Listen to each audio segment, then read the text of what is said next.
Welcome to Compelling Topics, the only channel dedicated to the perspective of leading researchers from the Italian independent scene. Let's turn your minds on. Disappearances without explanation, trains lost in time, ships suspended in the sky, ancient chronicles describing impossible phenomena. Across centuries and continents, the same patterns emerge again and again: fog, clouds, tunnels, thresholds. Are these just coincidences or traces of something we have forgotten? In this first episode of The Gentle Art of Doubting, we explore a provocative idea inspired by the work of Cracmal, a journey into anomalies, portals, and the possibility that reality itself is far more fluid than we imagine. Cracmal is an independent Italian content creator, primarily active on YouTube through his self-titled channel.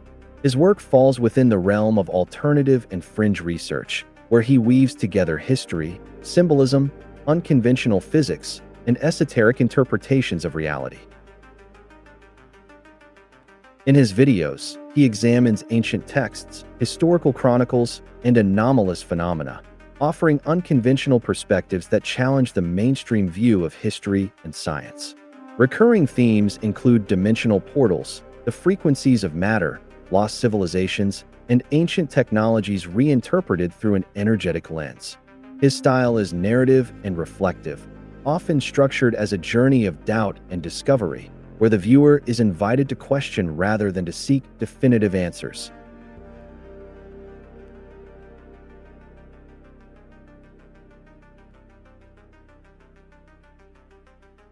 In ancient texts, we read phrases like, "Two angels came," but we never ask ourselves, from where? In what way? Sometimes in a cloud, sometimes above a cloud, in the fog, and so on. Are clouds and fogs in those cases spontaneous manifestations of the ether, or are they antechambers of portals?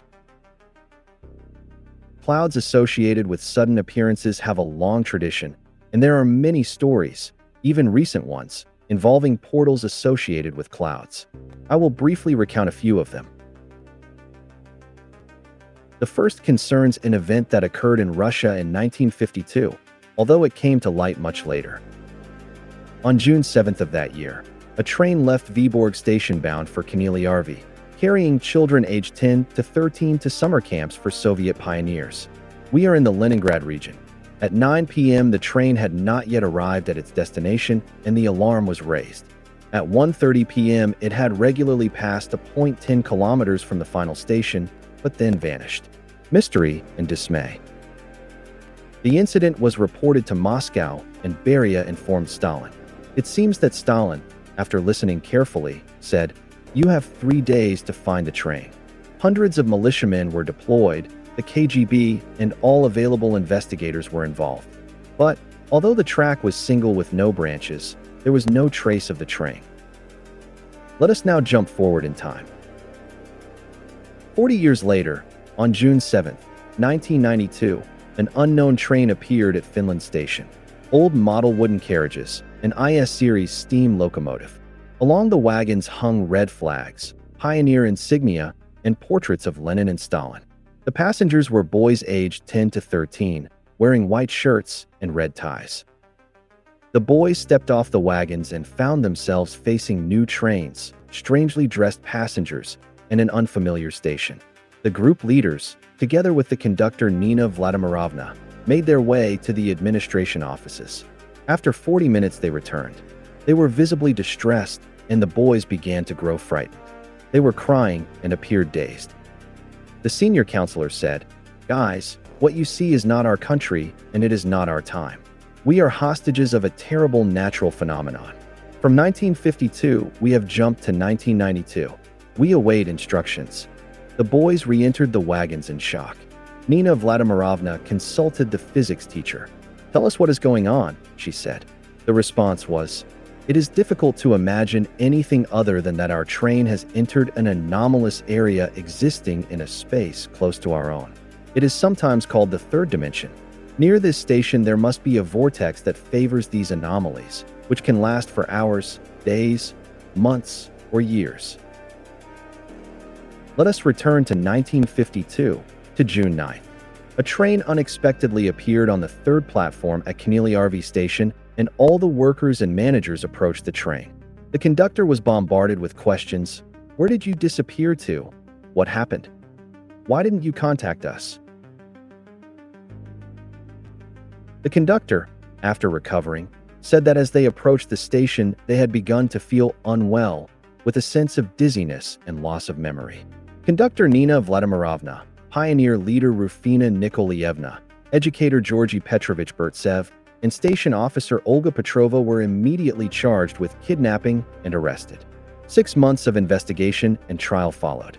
The train drivers Kubarev and Sechkin were shot, the station attendant sentenced to 20 years of hard labor, the conductor to 15, and all the others to 10.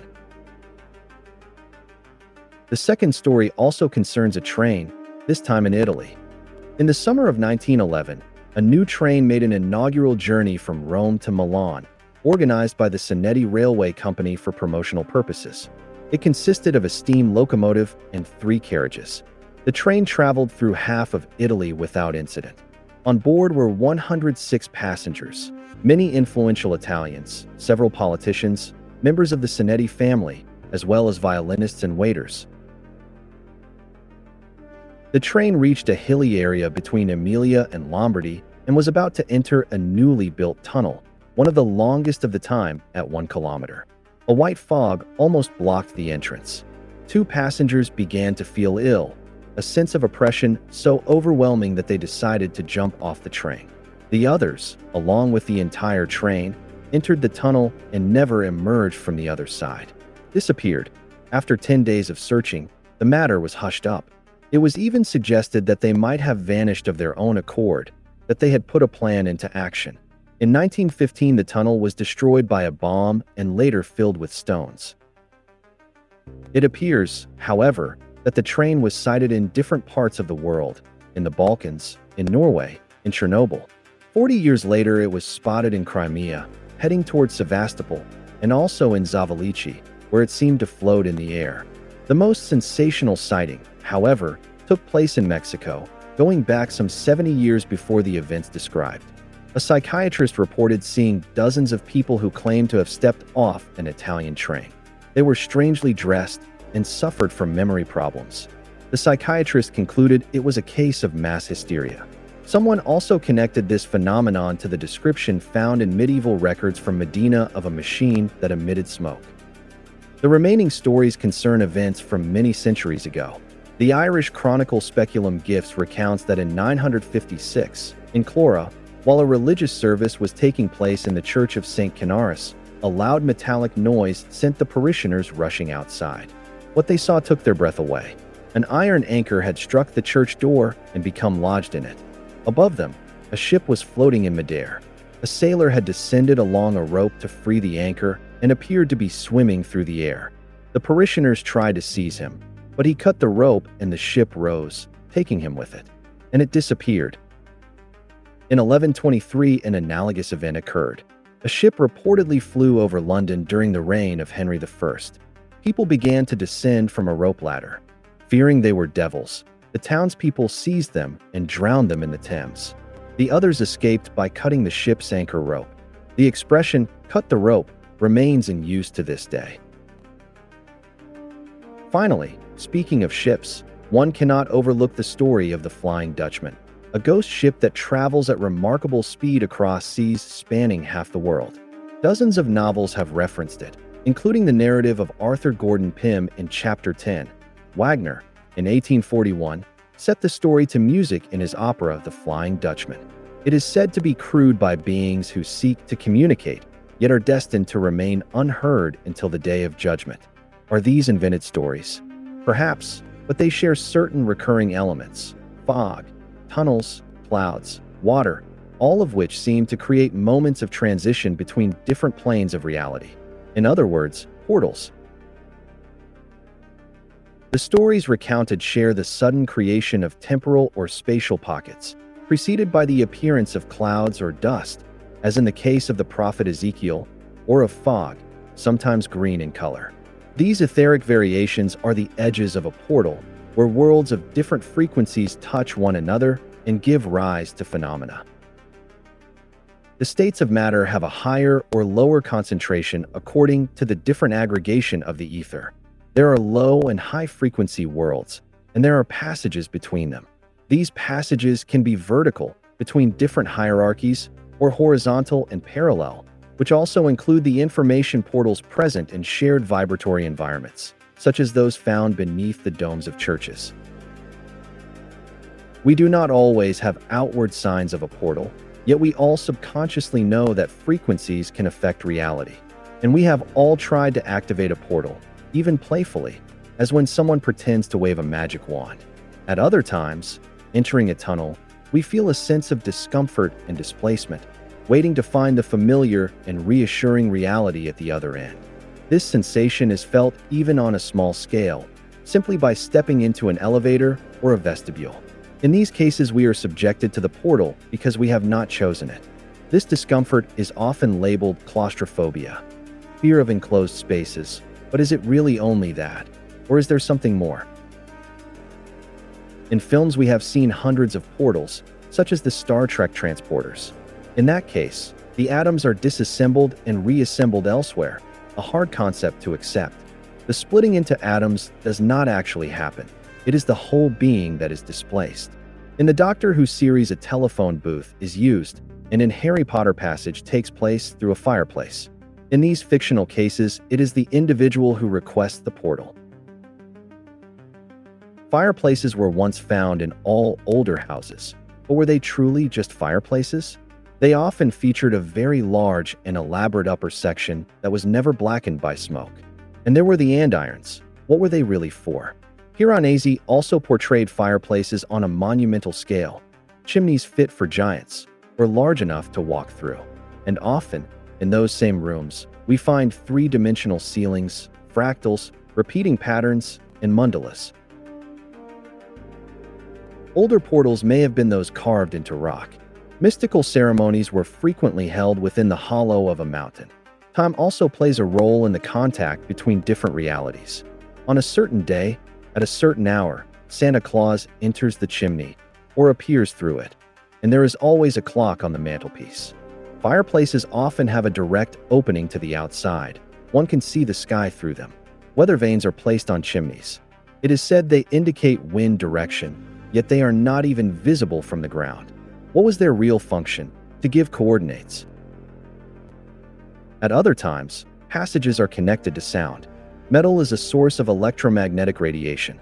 Sound waves linger in the ether, soften it, cause energetic alterations, and promote openings, like the ripples in a pond that disturb the water and allow a glimpse of the bottom.